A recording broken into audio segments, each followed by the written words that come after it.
Salut tout le monde, salut les épicurieux. Aujourd'hui je vous fais une vidéo qui est la suite de la 1, puis de la 2. On est au niveau de la 3 aujourd'hui parce que je vais vous parler de ce contrôleur solaire MPPT. Alors pourquoi un contrôleur MPPT? Eh bien tout simplement parce que je n'en avais pas avant.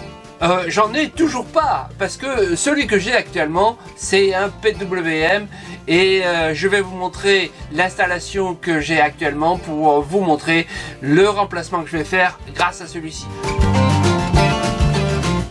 Ah, c'est un contrôleur qui est très puissant, vous le voyez ici avec ses 40 ampères. Je vais avoir ici du costaud. Je ne sais pas encore si je vais avoir besoin de cette qualité-là, mais c'est surtout que l'ancien est très insuffisant. Et je vais vous montrer donc ce que j'avais avant. Je vais vous montrer ce que je vais avoir et comment je vais l'installer. C'est l'objet de la vidéo d'aujourd'hui. Si ce n'est pas encore le cas, n'oubliez pas de vous abonner, de mettre des commentaires, de mettre des likes. Merci, à bientôt. Alors, avant de vous montrer tous ces travaux, je voudrais vous parler de la différence entre un MPPT et un PWM. Passons donc maintenant à la comparaison PWM-MPPT. Lorsqu'il s'agit de systèmes solaires photovoltaïques, le régulateur de charge joue un rôle essentiel. Il est responsable notamment de la régulation de la tension du système solaire afin de recharger vos batteries de la cellule. De plus, il protège les batteries contre la surcharge. Il empêche tout courant inverse en provenance des panneaux solaires et assure l'arrêt de la charge des batteries. Les régulateurs PWM sont généralement utilisés pour des applications de petite envergure. Ils ont un avantage qui est de bien fonctionner pour les températures élevées, ce qui va donc être recommandé pour les régions chaudes. Alors que le régulateur MPPT ajuste en permanence l'intensité et la tension pour les adapter aux caractéristiques de la batterie. Ça augmente le rendement du système jusqu'à plus de 30%. Mais contrairement au régulateur PWM, il ne fonctionne pas correctement lorsque la température est élevée. On va distinguer 4 différences fondamentales entre les deux. Premièrement, le rendement énergétique.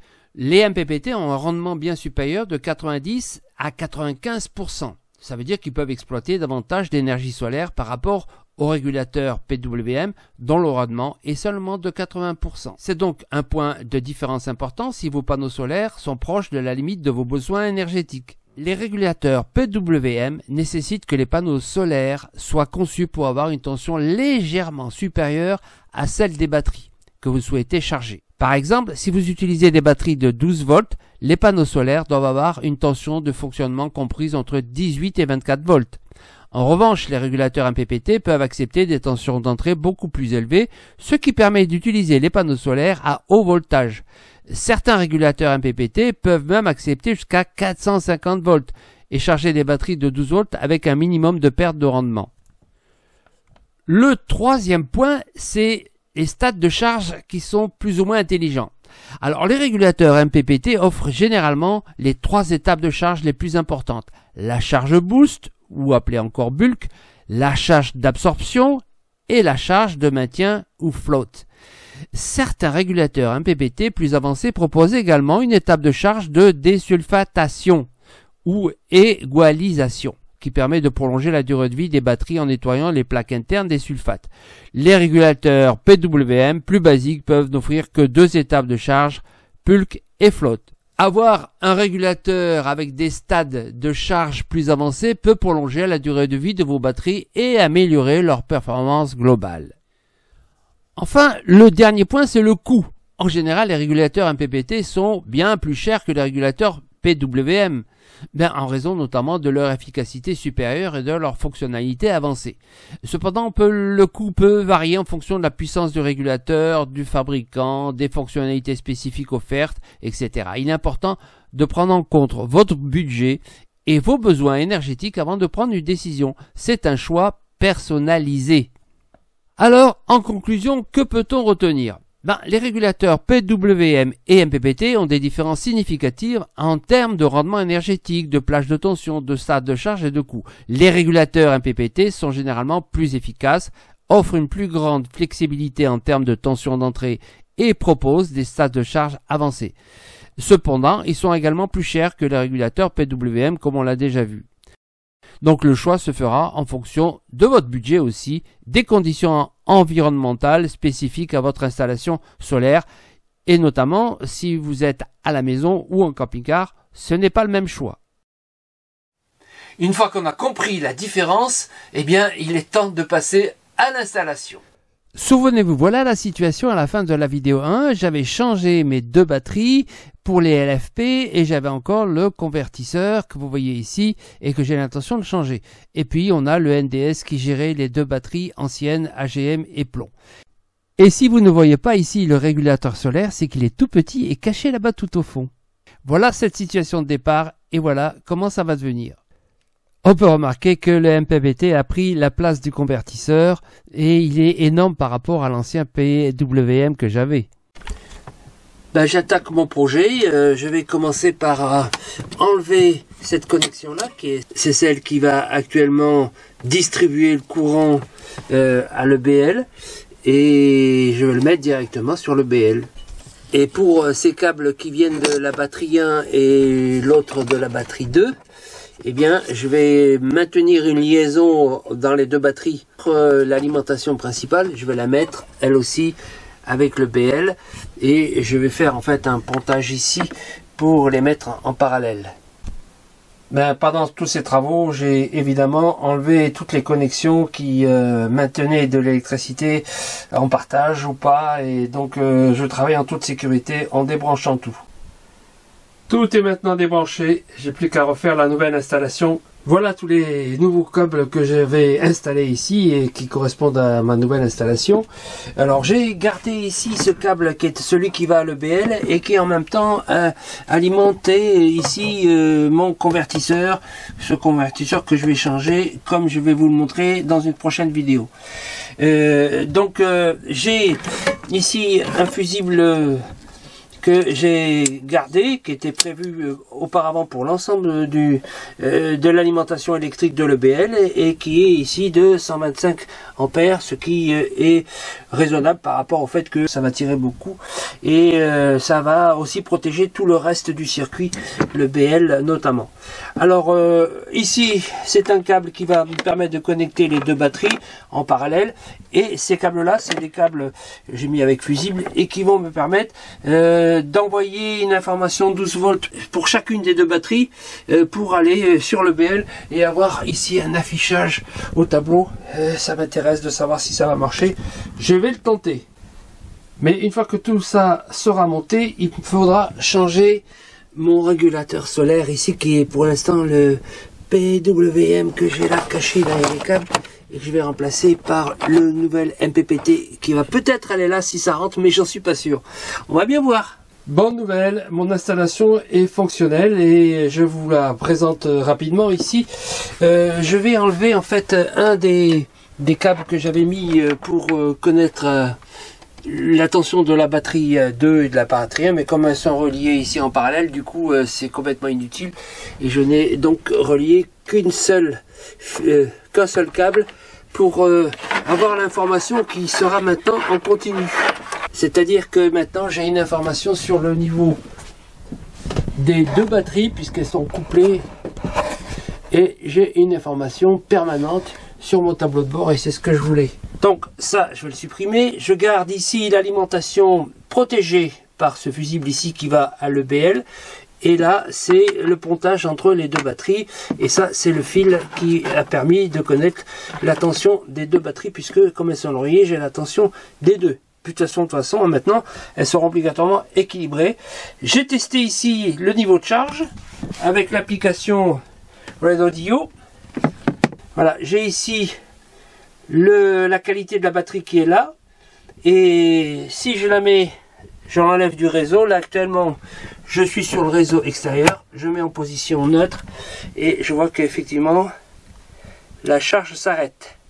Elle était en train de charger. J'ai le niveau de voltage ici, 13,4, qui est une bonne tension. Voilà, maintenant ça devient négatif tout simplement parce que j'ai les lumières allumées et que ça consomme du courant. Je vais changer de batterie. Je vais prendre celle-ci. Je me connecte je confirme. Donc je suis sur l'autre batterie. Et ici c'est pareil. Alors ça, faut que je mette à jour parce que là elle n'est pas à jour. Voilà. Maintenant c'est à jour. J'ai le même niveau de consommation que j'ai parce que j'ai toutes les lumières comme tout à l'heure. Et je vais ici constater que la charge n'est pas la même, tout simplement parce que elles n'étaient pas en parallèle jusqu'à présent. Elles s'étaient chargées séparément par le manager que j'avais. Alors maintenant, si je remets le réseau extérieur, je vais voir que ça se remet ici à charger. Et j'en ai ici pour 3h40 pour passer de 82 à 100% avec le BL qui est ici, celui qui est responsable de la charge des deux batteries maintenant. Ça c'est à l'arrêt. Alors je vais vous montrer en mettant en marche. Voilà, j'ai mis en marche. Qu'est-ce qui se passe? Et bien avec le niveau qu'en marche, je suis en train de gagner beaucoup. C'est l'alternateur du moteur qui charge. Donc tout va bien, ça charge. Si je reviens sur l'autre, je me connecte, je confirme. Voilà. Cette fois, sur l'autre, je suis à 87% et j'ai plus que 55 minutes avec le moteur en marche seulement et sans le chargeur d'alternateur.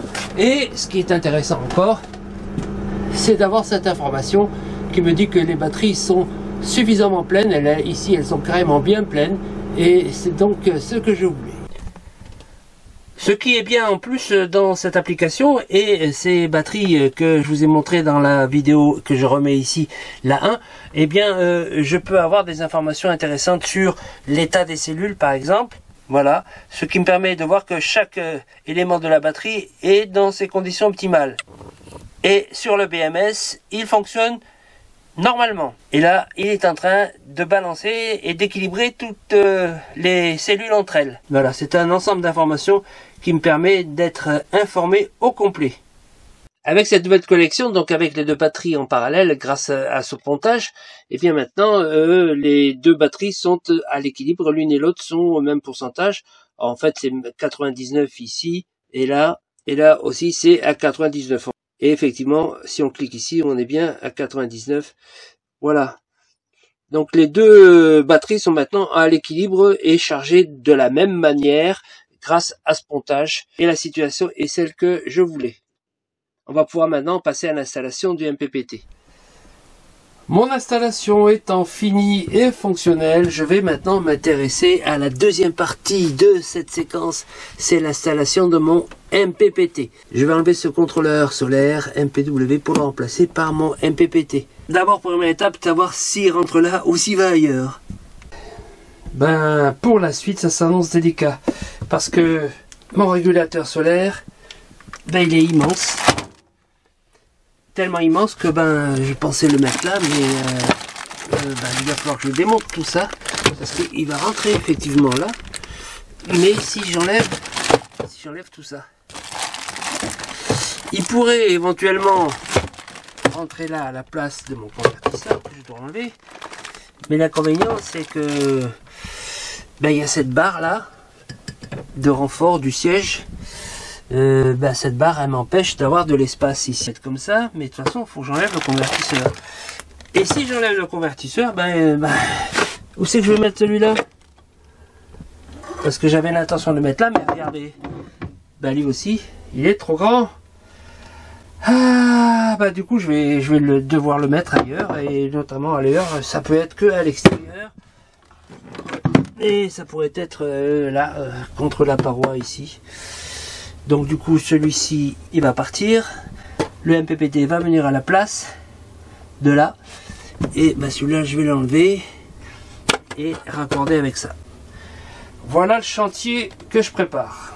J'ai pu enlever sans difficulté le PWM qui était ici, et le projet c'est donc de le remplacer par celui-ci. Alors celui-ci dans l'idéal il faudrait qu'il soit placé verticalement, parce qu'il a ici un radiateur qui permet de laisser une grande ventilation, et là ça aurait été bien, mais comme ça rentre pas, du moins comme je peux le mettre que dans cette zone là, vous voyez que dessous c'est aéré, et donc je pense que ça sera pas trop gênant que je le mette horizontalement et non pas verticalement comme au départ il est conseillé. D'autre part, il est extrêmement puissant et prévu pour des panneaux solaires jusqu'à 600 watts. Or, moi, j'en ai que de 240. Je pense que il va pas trop chauffer.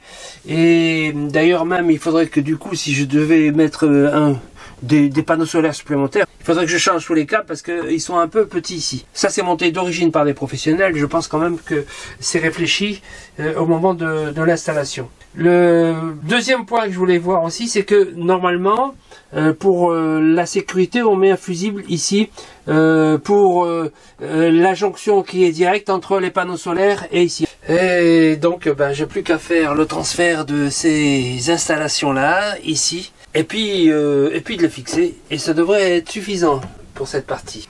Avec ce régulateur solaire, à l'origine, est installé par les professionnels, c'est que ce régulateur solaire envoie le 12 volts produit vers le BL. Je ne vais plus utiliser ce dispositif de l'EPL puisque je préfère utiliser mon MPPT. Donc les panneaux solaires ils vont arriver ici et je vais relier directement aux batteries qui sont ici et qui va recharger, et ce MPPT va recharger directement ces batteries là, et ça sera mieux fait que par le BL qui n'est pas adapté puisque en fait il ne gère pas les LFP. On va voir tout ça, si ça fonctionne, quand je l'aurai installé, on pourra contrôler. Donc en résumé, les panneaux solaires, ils arrivent ici, et je vais les mettre branchés ici. Et ça c'est le départ de la sortie vers les batteries, qui moi pour l'instant allait auparavant vers le BL, vers le boîtier électronique. Et bien je vais les faire partir de là, pour les faire arriver sur une batterie. Enfin, je vais peut-être prendre ici, puisque celle-là, elle a une cosse possible. Là, c'est déjà occupé. Donc, on va la mettre là. Allez, c'est parti pour l'installation de mon MPPT ici. Pour l'instant, l'idée, c'est donc d'arriver à positionner celui-ci à la place de celui-ci et à cet emplacement-là. Alors là c'est un peu le vide dessous, et ça tombe bien parce que pour le refroidissement c'est mieux. Je vais mettre ici un support que je vais installer dans cette zone là et pour le positionner dessus. Et j'ai trouvé une chute que j'avais ici, une chute d'aluminium que j'avais d'ailleurs sur le portail. Et je vais récupérer cette chute pour faire une panne de fixation ici. Et je vais vous montrer ça quand je vais la retailler. J'ai préparé ici des dimensions parce que je vais la retailler. Je vais tordre ici un peu la pointe pour suivre la pente qui est ici et m'appuyer ensuite ici pour la partie le MPPT qui va être fixé là-dessus. Voilà le projet. Allez, au boulot. Et me revoilà avec ma pièce et tapé dans ma chute. Vraiment c'est impeccable. Alors je l'ai mis aux dimensions. Ce qui fait que maintenant, voilà, ça va être calé comme ça. J'ai plus qu'à fixer ici sur le montant, ça sera complètement stable, et à positionner ici mon MPPT. Impeccable. Bon, alors je vais utiliser les points de fixation ici. Je vais en mettre un ici et un là, et ça va être arrivée des panneaux solaires, départ vers les batteries. Je vais vous montrer ça à finir. Voilà, c'est fixé. Un boulon sur le châssis. Voilà. Et ça tient impeccable. Ça bouge pas, ça vibre pas. C'est du costaud. Allez, passons au branchement. Voilà l'installation finie. J'aurais pu faire des câbles un peu plus courts. Je vais peut-être les corriger plus tard. Mais déjà, je vais vérifier que tout fonctionne. Si je mets ici le fusible, eh bien, voilà, la connexion se fait et j'ai déjà des informations. Là, le niveau de charge des batteries est de 13,2. Et là, il y a des réglages qui permettent de choisir des options, mais je vais les faire sur l'application. Et maintenant, il ne me reste plus qu'à brancher les câbles des panneaux solaires. On les branche en deuxième, après avoir branché les plus. De telle façon que s'il y a de la charge, elle puisse déjà y aller là-bas sans provoquer de dégâts ici. Les branchements sont finis. Voilà les câbles qui viennent des panneaux solaires, qui sont donc évidemment sur le toit, qui arrivent ici. Et donc immédiatement, je vois que les panneaux solaires sont en situation de recharger la batterie. Et donc là, je ne vais pas brancher de câble parce qu'en fait, c'est pour utiliser directement la production sur un 12 volts qui pourrait être l'éclairage ou autre chose que je pourrais utiliser en partant du MPPT et non pas de l'EBL. Mais pour l'instant, moi, je vais rien mettre. Hein. Mais ouais, par exemple, si j'appuie ici, eh ben, ça me les met en circuit. Et actuellement, il n'y a rien. Voilà. Donc, on va voir comment on va utiliser ces informations ici. On a sur cet écran des indications, notamment par exemple ici que le panneau solaire est en train de charger et on a le voltage, la tension de charge. Alors si on cherche les autres informations, on a la batterie qui est ici chargée à 100%. On a une production d'électricité très faible en ce moment, c'est la fin de journée, on est à peine éclairé, le panneau solaire est à peine éclairé, on ne charge que à 0,2 ampères. La production est de 6 Wh. On a une température de 14 degrés. On a ici le voltage de production. Le MPPT, malgré le faible éclairage, charge à 15 volts. Voilà, maintenant, on est en train de passer à une perte de luminosité, donc on a 0 ampère. Et donc 0 Wh.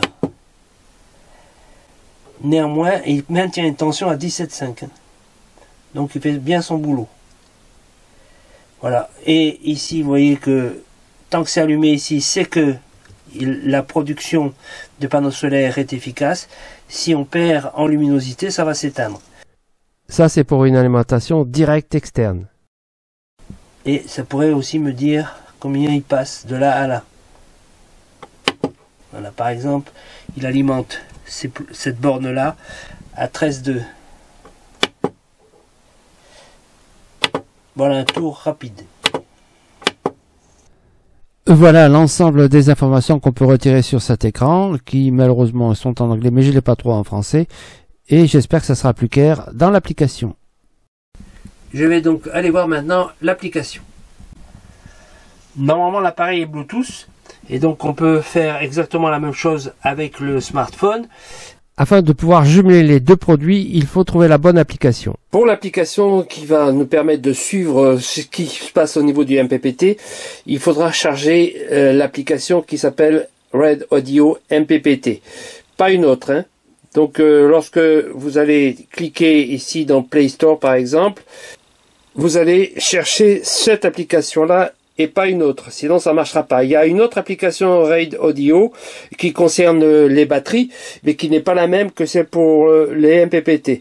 Donc une fois que vous avez ça, vous ouvrez, et lorsque vous allez ouvrir cette application, vous tombez sur un tableau de suivi qui est ici, et qui va nous permettre d'avoir des informations sur tout ce qui se passe au niveau du MPPT. Ici, on est en charge solaire. Alors il y a les informations qui sont sur l'écran, et quand ça sera fermé, puisqu'il y aura ici le siège, eh bien, il faudra quand même que je puisse avoir accès aux informations qui sont là, et elles sont faciles.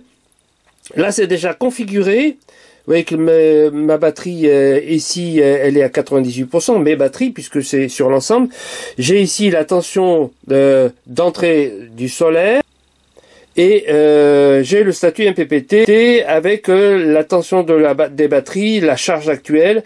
Bon, vous voyez qu'il fait à peine soleil, et que j'ai la tension le voltage des batteries, ainsi que la puissance en cours ici, 5 watts. En tirant vers le haut cette page 1, on a accès à une deuxième page qui va nous permettre d'avoir des données du jour que l'on pourra suivre sous forme graphique dans la méthode suivante, données historiques. Ces informations, on peut les avoir en données historiques. Alors, vous avez ici le jour de la mesure. Vous pouvez revenir en arrière sur les jours précédents. Voilà. Et vous avez la possibilité d'avoir ici des graphiques, soit en courbe, soit en histogramme. Et vous avez ici les informations concernant ici par exemple les 6 derniers jours et le total de la charge qui a eu lieu. Alors, vous avez ici une autre configuration que vous devez faire. Vous devez notamment choisir de mettre, non pas ici en gel, là c'est verrouillé, il faut que je le déverrouille. Une fois que c'est déverrouillé, je choisis le modèle de batterie que j'ai. Alors ici c'est du lithium, je vais mettre lithium et je vais verrouiller pour que ça reste ici lithium. Donc si je reviens ici, si je regarde les informations que j'ai ici, on a l'augmentation de voltage de la charge, la récupération de surcharge, le voltage de surcharge, le délai de contrôle de lumière, en fait des renseignements qui sont parfois pas indispensables à avoir, mais que vous pouvez avoir grâce à ça. Donc on revient sur les données historiques et suit le suivi en temps réel. C'est quand même très intéressant d'avoir ces informations sans être obligé d'aller les voir directement sur l'écran. Voilà l'installation terminée, les câbles bien rangés, il n'y a pas de choses qui traînent, c'est propre. Et donc maintenant, prochaine étape, l'installation du convertisseur qui va être dans cette zone-là et que vous verrez donc dans la prochaine vidéo. L'installation étant finie, me revoilà à nouveau sur la dinette pour la conclusion. Eh ben, la conclusion, c'est que grâce à ce nouveau dispositif, je vais pouvoir maintenant être un peu plus en situation de recharger mes batteries correctement, notamment grâce aux panneaux solaires lorsqu'il y a du soleil. Et je dois dire que l'installation que j'ai faite auparavant, notamment que j'ai déjà déclaré dans la vidéo 1.4 que je vous rappelle ici, eh bien, me convient pas tout à fait. Parce que je me suis aperçu que si ça fonctionne pas au top. Je vais continuer à renouveler mon installation avec un changement encore important, aussi important que celui que je viens de vous montrer sur le régulateur solaire, c'est concernant mon convertisseur. Alors j'avais fait une installation de convertisseur que je vous montre ici. Ben, ce convertisseur il me convient plus et je vais donc vous parler de cela dans la prochaine vidéo que j'ai pas encore faite puisque je l'ai pas encore installé. Donc je vous donne rendez-vous au prochain vlog. Et donc cette nouvelle installation du nouveau convertisseur DC-AC, ben, ça sera dans la prochaine vidéo qui sera la 4.4. Et je vous donne rendez-vous donc la prochaine vidéo qui va parler de cela. Si ce n'est pas encore le cas, n'oubliez pas de vous abonner, de mettre des commentaires, de mettre des likes. Merci, à bientôt.